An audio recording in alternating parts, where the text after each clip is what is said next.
Kita membahas salat tahiyatul masjid. Salat tahiyatul masjid ini hukumnya sunnah. Paling sedikit dikerjakan 2 rakaat. Boleh lebih daripada 2 rakaat. Ya, tahiyatul masjid itu dikerjakan 2 rakaat. Dan juga boleh lebih daripada 2 rakaat. 4 rakaat boleh. Oleh karenanya pada pertemuan yang lalu kita pernah membahas bahwa salat tahiyatul masjid ini boleh digabungkan dengan salat apapun juga. Kita bahas pada pertemuan yang lalu, umpama ada seseorang datang masuk ke masjid. Waktu itu Masya Allah dia datang ketika pas orang azan. Dia masuk masjid, jangan salat dulu, selesaikan muadzin, menyelesaikan azannya, baru salat. Nah, itu boleh digabungin. Takbiratul ihram, Allah. Nah, ketika dia mengucapkan Allahu Akbar, takbiratul ihram, ucapannya Allahu Akbar, tapi dalam hatinya aku niat salat wudu, salat tahiyatul masjid, salat apa lagi? Qobliyah apa umpama? Qobliyah maghrib umpama. Nah ini, aku salat sunnah wudu, salat tahiyatul masjid, dan qobliyah maghrib lillahi ta'ala. Jadi satu kerjaan 3 pahala. Ibarat kata orang berbisnis itu pengeluaran sedikit, pemasukan banyak. Modalnya sedikit, untungnya banyak. Nah itu tuh. Nah begitu juga. Ada orang salat digabungin begitu. Nah itu tidak ada masalah. Cuman perlu diperhatikan salat tahiyatul masjid, yang dikatakan tahiyatul masjid itu yang bagaimana masjidnya. Nah, apakah musalla langgar itu termasuk masjid atau tidak? Perlu diketahui ya para jemaah, yang kami tahu di luar negeri itu masjid itu cuman ada 2. Ada 2 nama. Yang pertama masjid jami', dan yang kedua adalah masjid ghaira jami'. Adapun yang pertama disebut masjid jami' adalah masjid yang digunakan masjid tersebut untuk salat 5 waktu. Salat 5 waktu dan juga digunakan untuk salat Jumat. Kalau hari raya yang taraweh itu ngikut aja semua. Yang kita kan bicara wajib nih. Jadi kalau disebut jami' itu adalah salat yang tempat salat yang digunakan untuk salat 5 waktu dan plus juga Jumat. Makanya disebut jami'. Jami' artinya yang mengumpul. Jami' yang mengumpul, masjid yang mengumpul manusia ya tadi 5 waktu plus juga Jumat. Adapun yang kedua, ghaira jami', masjid yang bukan jami', itu adalah masjid yang hanya digunakan untuk salat 5 waktu. Salat 5 waktu saja. Tidak ada digunakan salat Jumat. Nah, salat 5 waktu tapi tidak ada salat Jumat. Ya, mungkin kalau bahasa kita di Indonesia ini apa yuk? Musalla atau langgar. Langgar lah. Langgar. Nah, kalimat musalla itu sebenarnya, musalla itu adalah tempat salat yang di dalam satu ruangan. Ini ruangan besar, kemudian di dalamnya itu ada tempat salat. Itu namanya musalla. Kita punya rumah umpama, punya rumah. Lalu kita punya kamar khusus untuk salat, itu namanya musalla. Musalla. Atau di kantor. Nah, di kantor kemudian ada ruangan untuk salat, itu namanya musalla. Apalagi di bandara, di mana-mana namanya musalla.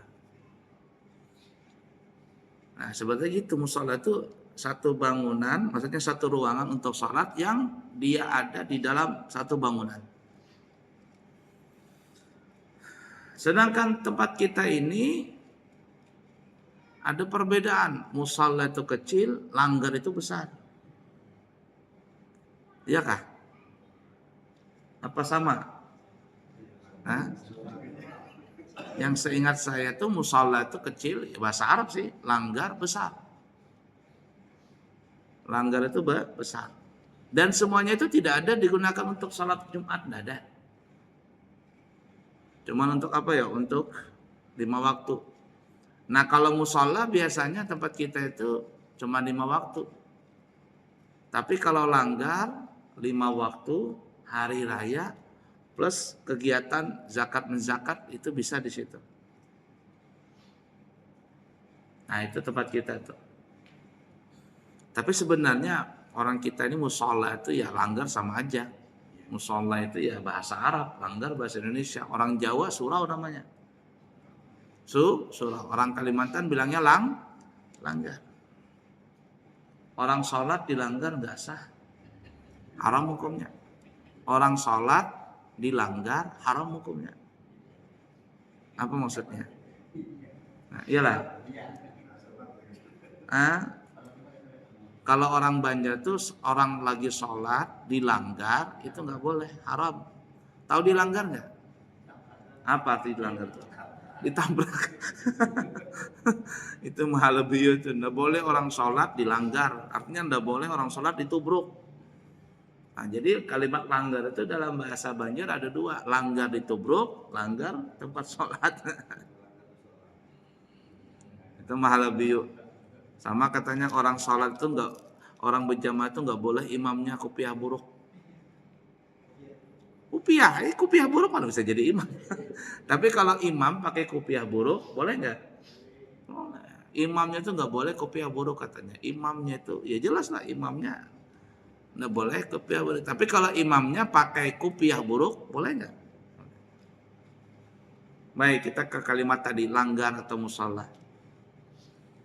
Nah, oleh karenanya ya tadi kalau saya sih berpatokan di mana, di Timur Tengah, di tempat saya belajar di Hadramaut Tarim itu ada 2 bangunan itu, masjid jami' dan masjid yang bukan jami'.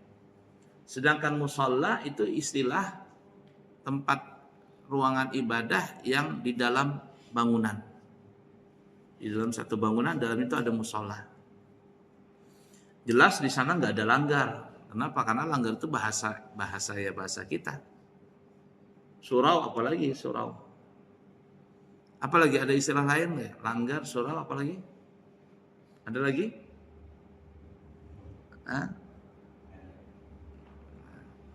Ada pernah saya ngomong sama orang, apa sih perbedaan musholla dengan langgar, kata saya. Katanya kalau musholla itu ya kecil, langgar itu besar. Sekarang ukuran kecil besar itu berapa? Nah, di Balikpapan ini kecil masjid, tempat kita ini sudah jadi masjid kita ini kayak begini. Ukurannya berapa ini? Ada 10 kali 10 dalam ruangan ini. Nggak sampai mungkin 10 lah ya. 10 kali 10 sampai belakang tuh 15. Nah itu. Ala kulli hal. Di Timur Tengah tuh besar-besar lagi masjidnya, tapi nggak ada salat Jumat. Nah makanya tadi yang bukan jami'. Nah lalu gimana kita kalau masuk di langgar? Kita masuk langgar atau masuk musola yang mungkin ada di sekitar kita ini langgar. Sini di mana ada langgar sini? Langgar ada di mana di sini dekat sini? Besar langgarnya. Mana besarnya sama kita punya masjid ini? Tapi namanya langgar. 5 waktu nggak dikerjakan situ. Salat hari raya nggak? Nah ya kan? Itu tuh. Kalau langgar biasanya salat hari raya. Bahkan kurban zakat terima dia. Tapi kalau cuma musola, kenapa? Musola katanya. Ke musola. Musola biasanya cuma salat 5 waktu aja. Kalau imamnya ada, alhamdulillah. Kalau nggak ada imamnya, tutup musolanya. Ya, nggak ada terima zakat, nggak ada terima salat id, nggak ada di situ. Salat aja musola. Nah, lalu bagaimana kalau kita masuk langgar? Kalau masuk masjid jelas ya, sholat tahiyatul masjid. Kalau masuk langgar gimana? Apakah aku sholat tahiyat langgar begitu? Ini hemat saya saja ya, hemat saya. Ini silakan mau pakai, enggak apa-apa. Kalau kita masuk langgar, yang di situ sholat 5 waktu, sholat hari raya, maka kita niatkan saja, aku niat sholat tahiyatul masjid. Ya, aku niatkan sholat tahiyatul masjid. Karena kenapa? Karena ya di Timur Tengah itu cuma ada masjid jami' dan masjid yang bukan jami'. Oh, mudah ya dipaham ya. Jadi kehormatan langgar itu atau musala kita jaga. Artinya kita tidak boleh mengotori itu musala tadi dengan asap rokok, dengan bau-bauan yang tidak sedap. Tidak boleh masuk kalau seandainya dalam keadaan junub, dan kalau mau masuk, kalau sudah masuk sholat tahiyatul masjid. Itu menurut pendapat saya. Kalau mau ada yang mengatakan enggak, itu kan cuma langgar, ya terserah. Ya, tidak ada masalah. Mudah ya dipaham ya. Karena saya berpatokan di Timur Tengah tadi, Hadramaut. Yang saya tahu cuma ada masjid jami' dan ghairah jami'. Selain daripada itu musola itu biasanya di ruangan sholat di dalam satu bangunan. Dalam satu bangunan itu namanya musola. Kalau masjid bukan jami' itu pasti dia menyendiri. Nggak ada di dalam ruangan. Kalau disebut masjid yang bukan jami' itu di sana itu pasti di luar. Artinya di luar, bukan di dalam rumah, di luar. Ya, bisa di samping rumah orang, di samping apa. Pokoknya di luar, bukan dalam satu bangunan. Nah, sebaiknya seperti itu. Kalau kita masuk langgar, sebaiknya kita sholat, niatkan saja sholat tahiyatul masjid. Ya, niatkan saja seperti itu. Kemudian perhatian, lalu di manakah kita bisa melaksanakan sholat tahiyatul masjid? Jawabannya adalah kalau kita nanti masuk masjid. Lalu di mana yang disebut masjid itu? Yang kita boleh batasan sholat tahiyatul masjid. Nah, batasannya itu adalah apabila kita masuk pintu masjid. Pintu masjid. Nah, sekarang yang agak bingung di masjid kita ini, yang mana pintu masjidnya? Hah? Kalau di halaman tuh ini, bahkan kita sebenarnya ada halaman apa enggak? Langsung jalanan itu. Ngepres jalanan. Nah, sekarang yang di situ tuh, yang kita sebelah situ, itu masuk masjid apa enggak? Artinya di situ sudah masuk ruangan masjid atau tidak? Kalau di lapangan tidak ada halaman masjid. Aku sholat halaman masjid, enggak, belum masuk. Jadi kalau kita masuk bisa etikaf, kemudian kita bisa sholat tahiyatul masjid itu apabila kita sudah masuk ruangan.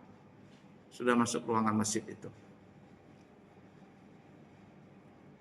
Apa niatnya bapak-bapak di situ tuh? Pengurus masjid. Apa itu, Pak? Masuk masjid, peluasan masjid atau apa?